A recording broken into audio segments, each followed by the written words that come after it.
The Federal and Chettinadu Public School jointly present Run for Health Karegudi Marathon 2025 on March 2. This event is co-presented by Global Mission Hospital and Research Institute, powered by Repco Home Finance, associate sponsor Sethu Bhaskara College. So I think Shubman Gill should handle it quite well. Ideally, India would like to play South Africa in the semi-finals. So do you think Arshdeep Singh is the right replacement for Mohammad Shami, considering the strong New Zealand batting order? That's a very, very difficult question to answer. Every team would like to avoid Australia before the final. India and New Zealand are set to clash in the Champions Trophy match this Sunday at the Dubai International Stadium. Joining me today is a well-known cricket analyst, Sumanth C Raman, who will share his insights on what we can expect from this high-stakes game. Thank you for your time, Sumanth C Raman. With Rohit Sharma out of the Indian squad, how big of a challenge is this for the Indian team in the match against New Zealand? No, I think it would not be too much of a challenge. See, you must understand that this New Zealand team, the bowling department is a little, dicey because they don't have their experienced bowlers. They are having a couple of youngsters like Will O'Rourke and others who are coming and who are not played in big tournaments. Of course, this match is not of major consequence because anyway both the teams have qualified for the semi-final. It's only a question of deciding who is going to top the group, so it's not that significant a game. The key point is that it would really be a challenge to see how the relatively inexperienced New Zealand bowling, with the exception of Matt Henry and of course Mitchell Santner. The other bowlers, Glenn Phillips, of course, he's a useful bowler, but he's not really a match-winning kind of a bowler on a regular basis. So the other two bowlers are relatively inexperienced. So against the mighty Indian batting lineup, how they will fare is going to be the key point of interest in this match. Okay, so how do you think Shubman Gill will handle the pressure as captain for the first time?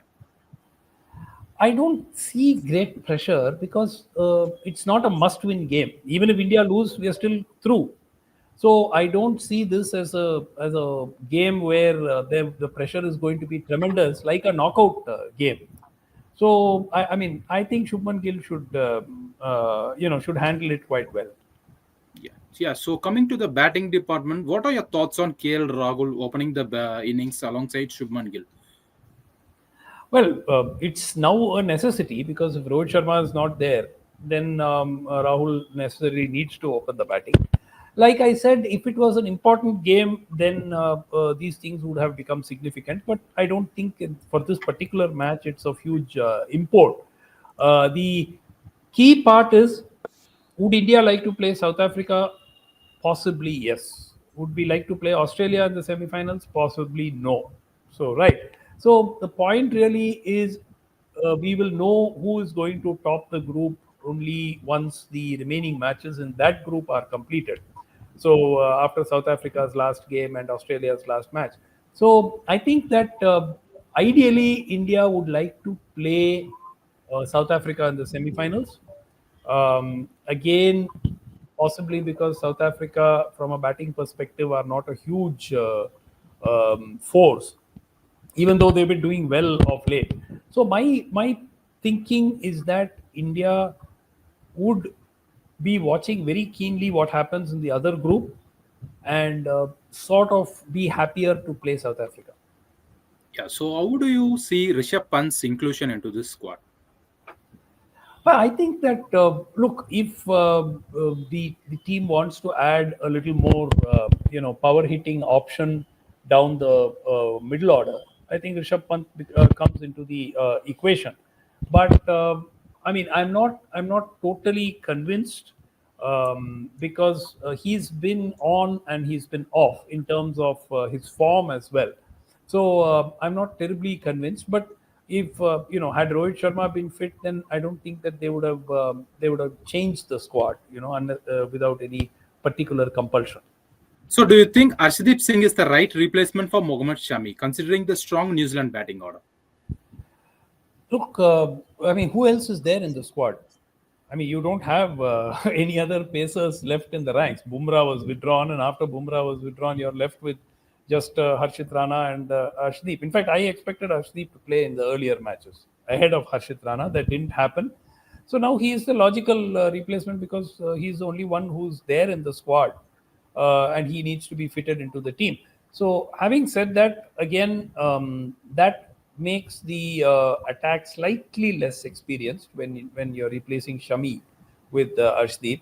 And the New Zealand team has an excellent batting lineup with Devon Conway, Tom Latham, Kane Williamson, Glenn Phillips, Daryl Mitchell, Rachin Ravindra. So it's a very, very strong batting lineup. So I think that that could be another test, just as much as the inexperienced New Zealand bowling versus the mighty Indian batting is one matchup in this match. The other one could be the sort of comparatively less experienced Indian bowling, particularly Harshit Rana and Arshdeep, against the powerful New Zealand batting. The others, So of what? course, are experienced. We have Kuldeep Yadav, we have Jadeja, and so on. So that should not be a problem. Yeah. So what strategies should India focus on to tackle New Zealand's top order batsman?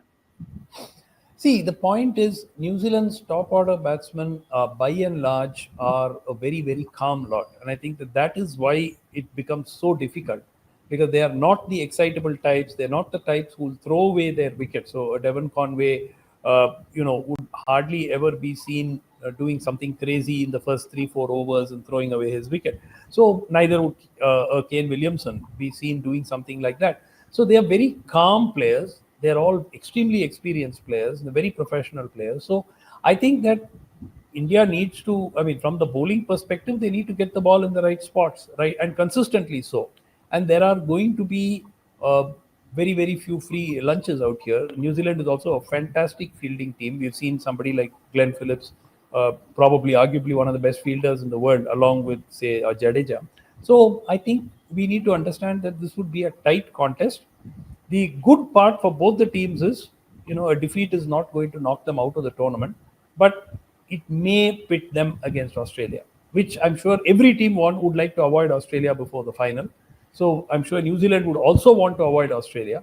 So I think that that would give the match added interest. Yes, as you said that as a calm players, is Kane Williamson a big threat to Indian team? Since he's a calm player. No, Kane Williamson is one of the best batsmen in international cricket today. That his record speaks for itself, and the fact that he knows the many of the Indian bowlers, having played them fairly regularly in the past and also in the IPL and so on. So basically, he knows what's coming. So that his experience, his quality, and his calm nature, all of which makes a very, very potent package. So he knows what is required, and he knows how to get the job done, and he's done it so many times in the past. Yeah. So Sumant, both teams have qualified for the semifinals. Do you think this will change how they approach this match? Definitely. I think as far as India is concerned, the focus would be on, seeing how a combination with KL Rahul at the top performs, how Rishabh Pant may fit into the middle order. All of that would be seen. But I think the fact that Shubman Gill is in good form, Virat Kohli is in good form, so a whole lot of things have sort of clicked for India, and they've not really needed to go flat out, or so far the match against Pakistan was really an anticlimax, if anything. So I think that we are sort of building up towards peaking at the right time. Still, we still have three more matches, out of which two matches are knockouts, and that is really the key, how they mentally prepare themselves for those two big games. Yeah. So which player do you think will be the key for India in this match, especially with key injuries? It's extremely difficult to pick one player. It depends on a whole lot of factors. But if there is a player one has to pick from a batting side, you can never discount a Virat Kohli, because sometimes once he runs into form, he may just go on and on like the Virat Kohli of the good old days. So you can't discount him. You can't discount Shreyas Iyer has been playing wonderful cricket. I mean, that's a wonderful example of somebody who had serious problems with his technique. Bowlers around the world knew if Shreyas Iyer came, you could pepper him with short deliveries. He does not like playing bouncers and short balls.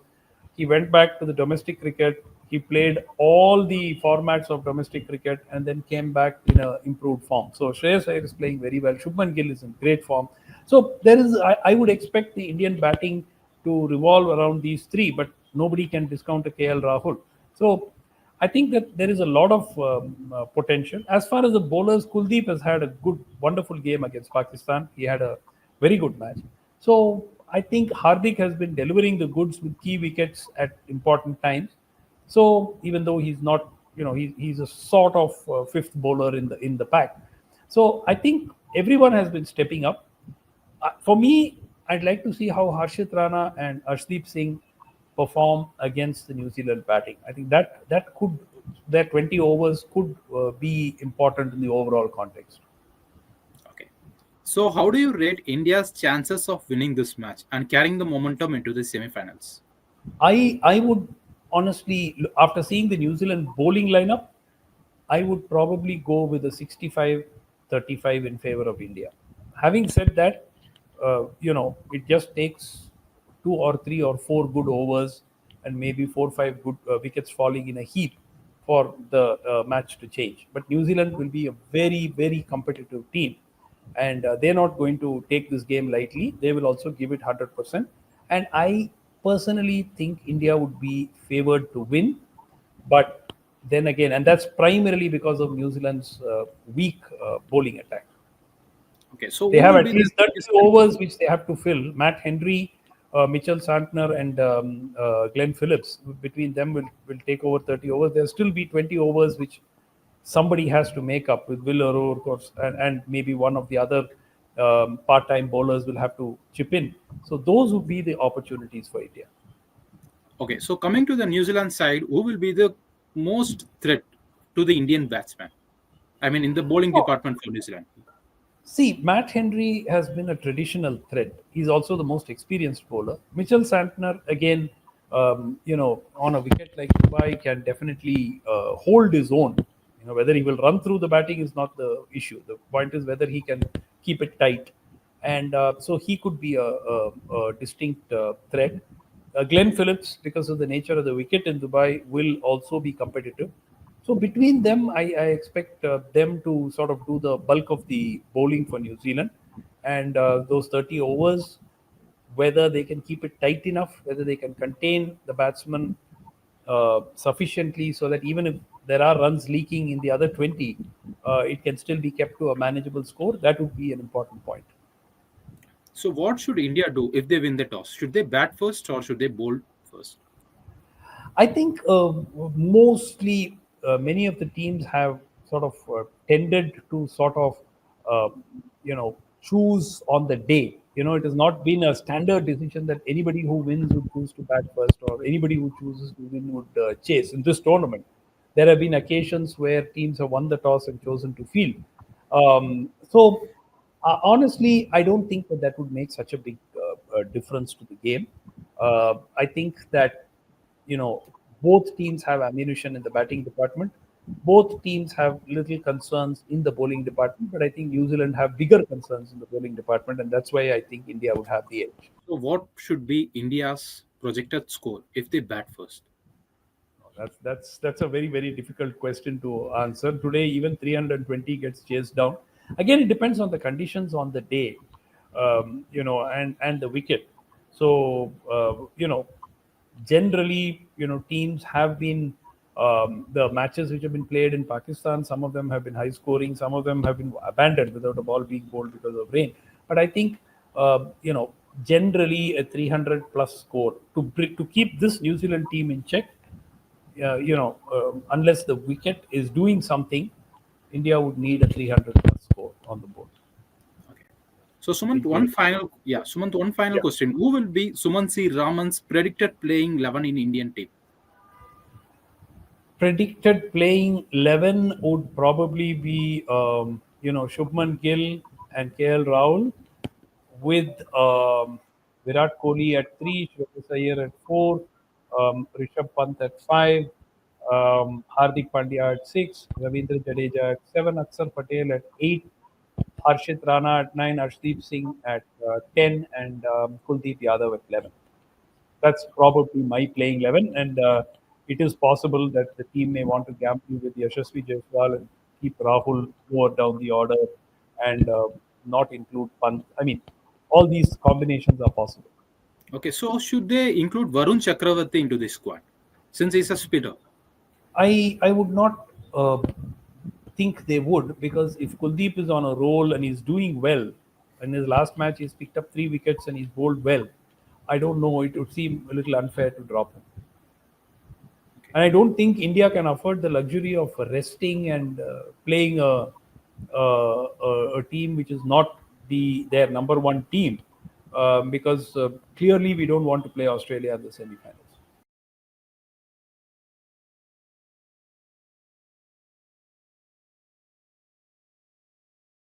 The Federal and Chettinadu Public School jointly present Run for Health Karegudi Marathon 2025 on March 2. This event is co-presented by Global Mission Hospital and Research Institute, powered by Repco Home Finance, associate sponsor Sedhu Bhaskara College.